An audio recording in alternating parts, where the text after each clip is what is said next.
Totoo. Di ba? Pag sumama ka sa Bagong Pilipinas Servicio Fair, totoo yun. Alam ko nabigyan ako nung pumunta ako O ngayon, kung sinong congressman ang makikipagtalo na hindi totoo, pakitaan tayo ng cellphone. Oh, O sige, grabe sabihin mo, na yan. punta siya dito, pakitaan kami ng cellphone. May message yan na matatanggap mo Oh. Ano yun, sir? Ano yung mundo na yun, sir? Hindi, yan yung di ba? Pag sumama ka sa bagong, ano ba yun? BPSF. BPSF. Pag sumama ka doon, meron kang 7 million AIC, 7 million MAIP, 7 million tupad yata. Ganun. So plus 2% to, hindi ho minus 1, plus 2%. From 17%, hindi po ito bumaba ng 16%. Ang katotohanan, from 17%, umangat po ito to 19%. Hala ka. Itong si BBM, binanata na naman ni Atty. Vic Rodriguez. Malaking pambubudol daw ang sinabi niya na 1% na nabawasan ang taripa. Hindi daw yan totoo, nadadagdagan daw ng 2%. At mag-react din tayo dito sa balita ng Rappler. Itong si Toby Tiangco, binanatan si Tambaroslos. Bago tayo mag-umpisa mga kababayan, shout out muna tayo kay Sir Marciano Olave. Shout out sa iyo, sir. Salamat sa panonood. At kay Ma'am Buhay sa Ibang Bansa. Shout out sa iyo, Ma'am. Okay, dito muna tayo kay Sir Toby Tiangco. Banatan mo, sir. Number one na dapat baguhin. Ang lahat ng bills na fina-file natin, okay, di ba bago i-approve for second reading, di ba committee amendments, then individual amendments. Tsaka mo palang aaprubahan on second reading. Pero dun sa budget, dun sa GAA, ano yung napakasamang ginagawang practice dyan? Committee amendments, tapos sasabihin, i-approve sa second reading, and authorize a small committee na gumawa ng individual amendments. Yung small committee na yon, walang minutes yun. So para mo silang binigyan ng blank check, di ba? Bakit yung pinakamahalagang batas pa na ginagawa natin, hindi natin sinusunod yung proseso? So dapat dito sa budget na to, hindi natin naaprubahan kung hindi tapos yung individual amendments. Huwag natin aprubahan on second reading kung hindi tapos yung individual amendments. At wala ng small committee. So ibig sabihin, kung ano yung inaprubahan on second reading, yan yung final version. So wala nang insertion doon. Di ba kasi transparent Lahat isa-isa mong sasabihin yung iyong individual amendment. Tapos sasabihin ng chairman kung tatanggapin niya o hindi. Yun ang napakahalaga. Di ba doon nagkakaroon ng, alam naman natin, hindi tayo pinanganak kahapon, di ba? Ilang beses ko na rin-erase yan Di ba bakit may small committee na ilang tao lang? Bakit hindi transparent dito i-propose ng bawat member yung amendment at tanggapin o hindi? Tapos pag in-approve natin ang second reading, wala nang pwedeng galawin doon. Kasi ang nangyayari in the past, aaprubahan yung second reading, tapos mababago pa kasi yung small committee lang ang magbabago. So hindi pa pwede yan. Sir, mas malakas kaya yung impact ng proposal kung independent kayo or sumama kayo sa majority? I mean, what are the chances na mapakinggan siya? Titingnan natin. Pag hindi pumayag yung mayorya dyan, ibig sabihin may tinatago sila. Kasi bakit mo gustong ipasa sa small committee? Bakit ayaw mo na dito palang pag-usapan? Okay, number 1 po yan. Number 2, dapat wala ng post-enactment. Kasi ang pinagbawal doon sa PDAP is yung post-enactment ng budget. Ano yung ibig sabihin ng post-enactment? Okay, papasa natin yung AIX. Papasa natin yung tupad. Papasa natin yung AKAP. Ano nangyayari pagkatapos ng budget? Di ba susulat kami sa office, papasok kami sa portal ng Congress at doon kami hihingi ng pondo sa Office of the Speaker. So bakit kami humihingi ng pondo sa Office of the Speaker, nandun na yun sa budget? Dapat pag napasok na yun sa department, wala nang intervention ang Kongreso doon. So bakit pinasa yung mga social services na to, kahit yung MAIP, bakit kami kailangan humingi o pumasok doon sa portal para humingi ng pondo para doon sa aming distrito. Dapat doon sa budget, naka-indicate na kung ano yung amount per district. Parang yung mga infrastructure project, di ba? Dapat naka-line item. Magkano? Para hindi pa pwedeng naipasa, tapos sino may hawak ng lump sum, tapos papasok kami sa portal ng Congress, tapos doon kami magre-request. Post-enactment yan. Ibig sabihin, post-enactment intervention. Napasa na yung budget, ginagalaw pa after. Oo, dapat wala nang involvement. So yun yung dalawang napakahalaga. Sir, given your vigilance sa budget, Oo. may preferred kang approacher. Hindi. Mag-elect na sila ng upper chair mo kasi. Hindi, meron kang yan. Sana ito. Hindi, kahit sino. Basta yun lang, sinabi ko na. So yun, talagang hindi na talaga tayo dapat pumayag dun sa small committee. Hindi na pwedeng, kung ano in-approve on second reading, yun na yun. Kung anong plano mo dyan? I-plenary mo ba? Or ipapasok mo siyang provision? Paano yung Hindi. Kaya nga, para... siguro na lahat naman sila manonood ng news, di ba? Di, malalaman na nila na yun yung ano. Kasi pag hindi ka pumayag, of course, formally i-propose ka yan. Pero pag hindi ka pumayag, ano tinatago nyo? Bakit nyo gusto ilagay sa small committee? Sinasabi ko ulit, lahat ng batas na pinapasa dito, bago mag-approval on second reading, committee amendments, individual amendments, tapos second reading. Ibig sabihin, pagkatapos ng second reading, wala nang babaguhin.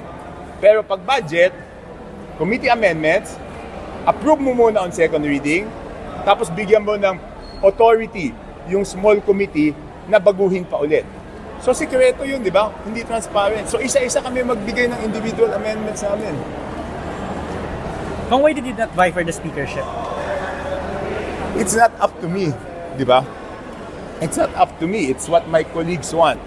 Kung ano yung gusto nila. Pero kung di ba nung nakaraan sinabi niyo na mayroong mga... Hindi, sabi ko, syempre, yun na nga yung sinasabi ko, bakit sila natatakot? Because of the post-enactment. Di ba, hawak ng Office of the Speaker yung MAIP, hawak yung AIX, hawak yung tupad. O kung hindi ka Grabe. bumoto, pwede hindi i-release kasi nga nagre-request kami doon eh. So hindi pa pwede yan kasi yan na ngayon dineclare na unconstitutional. Ang sabi ng Korte Suprema, pag naipasa yung budget, wala nang intervention yung Congress. So ibig sabihin, pag naipasa na yan, hindi na dapat ka humihingi doon. Kung hindi, doon ka sa department, hihingi.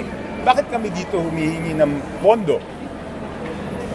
Di ba dapat sa department kami hihingi? Kasi doon nakalodge yung ano.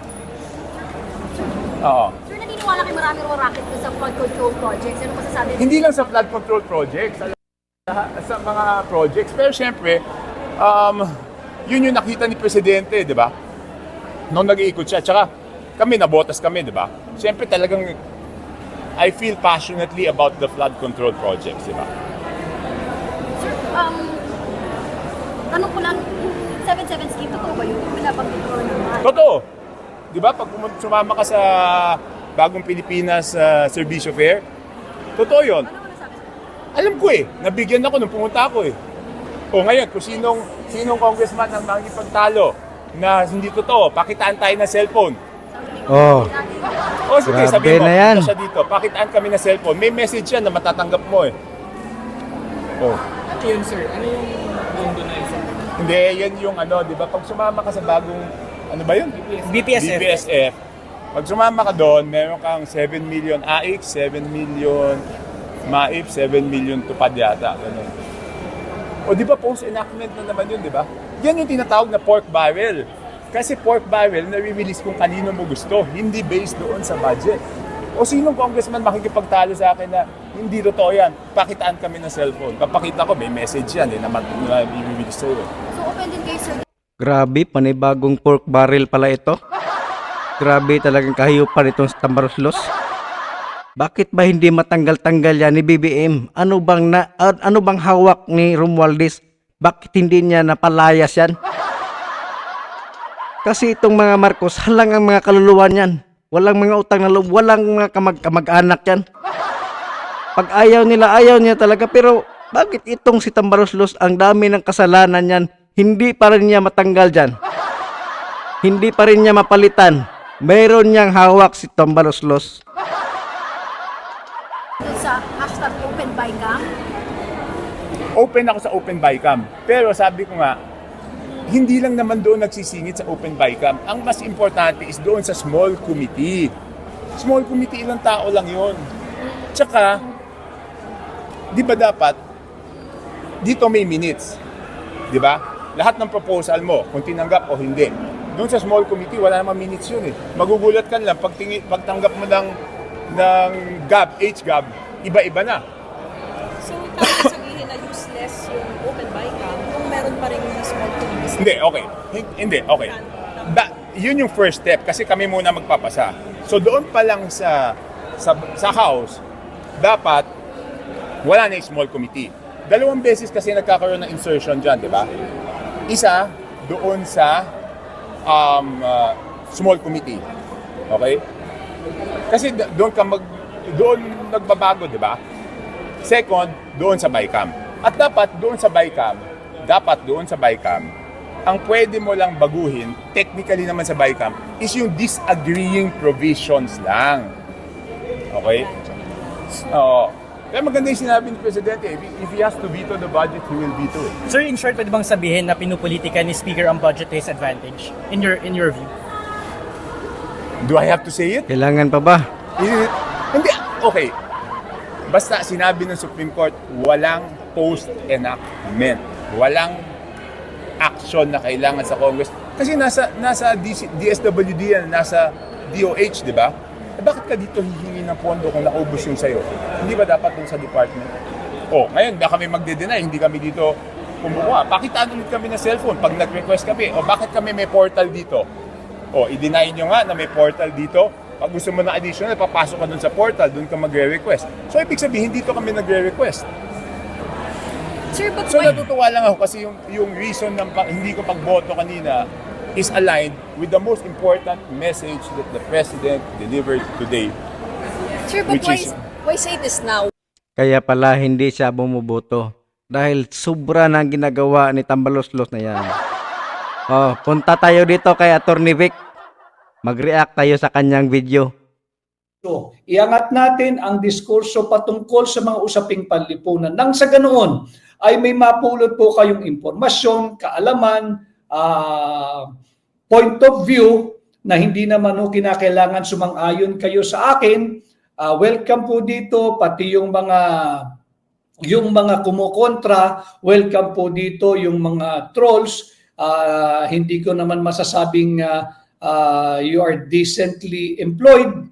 Meron po kayong gainful employment bilang mga trolls. Ang layunin ninyo ay makapanira pero hindi po disente ang inyong trabaho. Magpaganoon Mga pa bayad man, din Tambaloslos yan. Uhusgahan, welcome po kayo rito at hindi kinakailangan kayo ay sumang-ayon sa akin. Importante ay makinig kayo and at the end ng ating pagtatanghal, pagka meron po tayong direktang pakikipag-ugnayan sa inyo, ay makabuo kayo ng sarili ninyong pananaw, ng sarili ninyong opinion, base sa inyong sariling desisyon, base sa tamang impormasyon na ating pong pinapahayag dito, at makabuo kayo ng inyong prinsipyadong paninindigan na ipaglalaban ninyo yung paniniwala nyo yan. Bakit po ganito ang advokasya ng inyong lingkod? Sapagkat ako ay naniniwala, kinakailangan natin magkaroon ng higit na maalam na lipunan. Kinakailangan natin magkaroon ng higit na maalam na citizenry.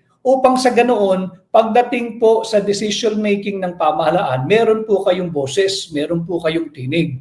Hindi po pwede kasabing isa na lang ang magsasalita, kung sino na lang. Hindi po, dapat po lahat sapagkat kasali po tayong lahat dito. Buwis po ng mamamayang Pilipino ang nagpapasahod sa lahat ng empleyado ng gobyerno, maging sila may elected o sila man ay appointed. Lahat po ng kawani ng gobyerno ay sumasahod galing po sa pera natin, sa buwis na ating binabayad. So kontrabudol, ito po yan. Marcos gets US tariff cut by 1%. Fake news, o si Charlon, mabuhay ka. Hindi po totoo na merong ganansya ang Pilipino sa pagbisita Naku, fake news ni pala yun. Bongbong Marcos kay Donald Trump. Paliwanag ko sa inyo. Yung trade deal ho natin, kasalukuyan, ang present tariff rate, Yung kasalukuyang ipinapataw ng Estados Unidos sa Pilipinas ay 17% na po. 17%. Tatandaan ho ninyo, nagbanta ang Estados Unidos, sinabi na kapag hindi tayo nagkaroon ng trade deal o kasunduang pangangalakal by August 1, malapit na po iyan, by Thursday, I believe, by August 1, ay magpapataw na po ng 20%. From 17, magiging 20% na raw po ang magiging taripa na ipapataw ng Estados Unidos. Ano po ang nangyari? Nabaswitan, nasipulan, dali-dali po ang gobyerno, ang pamahalaan ng Pilipinas tumungo diyan sa Amerika. Gamit po ang ating mga buwis, pamasahe, lahat po yan, aeroplano, lahat po yan, pati yung preparasyon. Dali-dali pong tumungo sa White House. Ang sabi, upang makipag-negotiate, upang makipag-usap, upang makipagkasundo. Subalit, ano po ang nangyari? Yung 20% na panakot ng Estados Unidos, nauwi po ito sa 19%. Dito po pumapasok yung fake news.